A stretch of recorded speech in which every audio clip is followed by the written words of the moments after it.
English Literature, Introduction to Poetry, I Wandered Lonely as a Cloud, or Daffodils by William Wordsworth. Short questions with answers. Question 1. Explain the element of romanticism in the first line of Daffodils.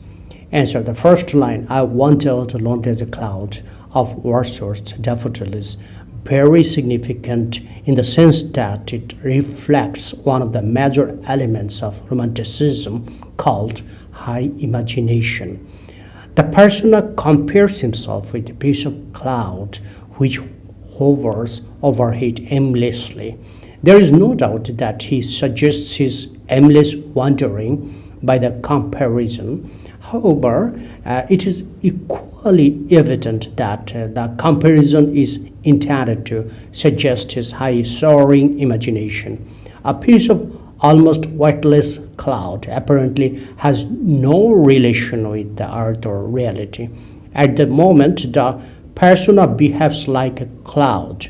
Mentally, he soars high up the earth and serves his relation with reality. High imagination thus takes him away from reality. In the last stanza, though hard reality makes him pensive, imagination soon overpowers his momentary sadness. The memory of the daffodils provides him with immense pleasure. At this point, it may be remembered that the romantic poet forsook the new classical principle of art for life's sake. They followed art for art's sake. In this principle, high imagination plays a major role. The first line is a prime example of romantic imagination. Question 2. What image of daffodils do you find in Wordsworth's Daffodils? Answer. The image of daffodils drawn by Wordsworth in Daffodils is vivid. They are a part of the nature in which the persona often wandered. They are golden in color. They grew under a row of trees along the margin of the bay of a lake. They were huge in number.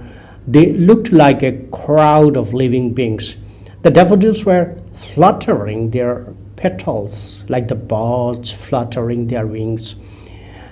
They were dancing like dancers. While dancing, they were tossing their heads like the professional dancers. The waves in the water of the lake were also dancing, but the daffodils were dancing so rapturously that their happy dance defeated the dance of the sparkling waves. They are very bright. They shine and twinkle as the stars in the Milky Way. They are as uncountable as those stars. This beautiful scene of the daffodils becomes a source of joy for a speaker long after he actually saw them. They flash upon his mind when he is in pensive mood. Question 3. Illustrate how the show of the daffodils had brought wealth to the persona. Answer. The seemingly simple show of the daffodils had its past use as well as present use for the persona. In the past, the daffodils offered a springly dance to the persona. He enjoyed their golden color, huge number, brightness, and gleeful dance. This scene left an everlasting mark in the mind of the persona, but at that moment he knew little that the show had more in store to offer him. At present, when he lies alone on his couch in pensive mood, that show flashes on his mind and uplifts his depressed spirit. The show turns into the bliss of solitude. Thus, it becomes wealth for the persona. The significance of his wealth is far-reaching. The show of the daffodils illustrates Wordsworth's theory of poetic composition.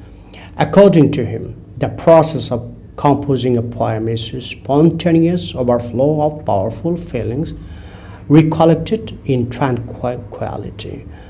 The past powerful feelings of the show now overflow spontaneously as he remembers them in solitude.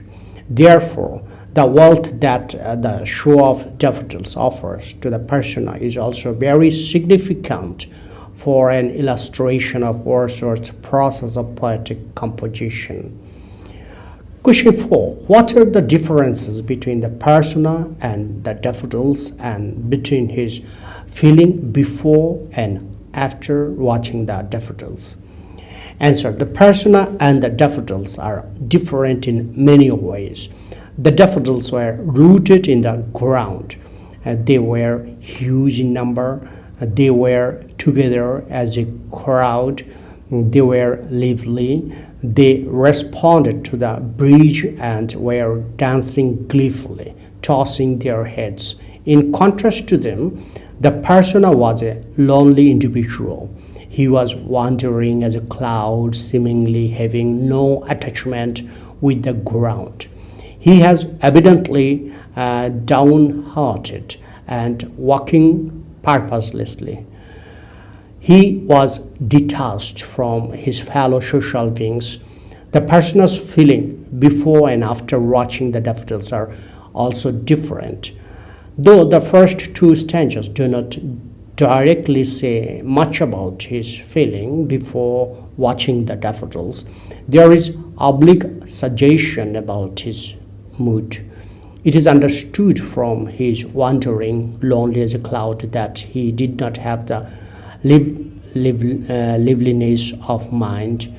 His comparison with a piece of floating cloud suggests he was mentally floating with a sort of indifference to his surroundings. But after watching the happy daffodils, a change in his mood is obvious. He finds out that he could not but be gay. Later, when he became pensive in solitude, the memory of the scene filled his heart with pleasure. Question 5. Comment on the communion between man and nature in the poem "I Wandered Lonely as a Cloud." Answer. The Romantic poets, especially Wordsworth, believed in the communion between man and nature. In "I Wandered Lonely as a Cloud," the communion is clearly manifest. Once, while wandering lonely as a cloud, the poet saw a crowd of golden daffodils. The flowers were as many as the stars in the Milky Way under a cluster of trees along the margin of the bay of a lake. They danced cheerfully, tossing their heads. They outdid the waves in dancing. This happy scene of the daffodils had tremendous effect on the mind of the poet. His indifferent mood changed immediately. He felt a poet could but be gay in such a jocund company. The communion between man and nature took place. The poet shared the same happiness that the flowers had. He felt the joy of the daffodils and forgot his own anxieties. It took place not only at that moment, but also afterwards. Whenever the poet was in vacant or pensive mood, the memory of that moment returned, and the same communion took place and made him cheerful. Therefore, "I Wandered Lonely as a Cloud" demonstrates Wordsworth's belief in the communion between man and nature. Question 6. What are the analogies in "I Wandered Lonely as a Cloud"? Answer. There are several analogies in the poem. The first one is the comparison between the persona and the cloud. This analogy suggests the persona's aimlessness, his indifference to the hard reality, and his imaginative nature. It refers to the Wordsworth's poetic theory, especially to his belief in romantic imagination and aesthetics. Then the daffodils have been compared to a crowd, which suggested the uncountable number of daffodils. This analogy indicates that the daffodils are living beings, and so a communion between them and man is possible.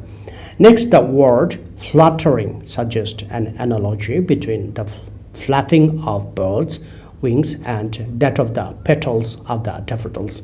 It implies that the daffodils are lively and sportive. This analogy reinforces the idea that man's communion with the living flowers is possible. Similarly, the word dancing implies an analogy between the daffodils and the dancers. This comparison again suggests the daffodils' lively and sportive nature and hints at a possible communion between them and man. Finally, the daffodils have been compared to the bright stars twinkling in the Milky Way. This analogy has been made to suggest the brightness and uncountable number of the daffodils. Thus, all the analogies found in the poem are functional. They have been used to create the illusion that the daffodils are animated objects. This has been necessary for the later part of the poem, in which a communion between man and nature takes place. Thank you, viewers, for watching my video.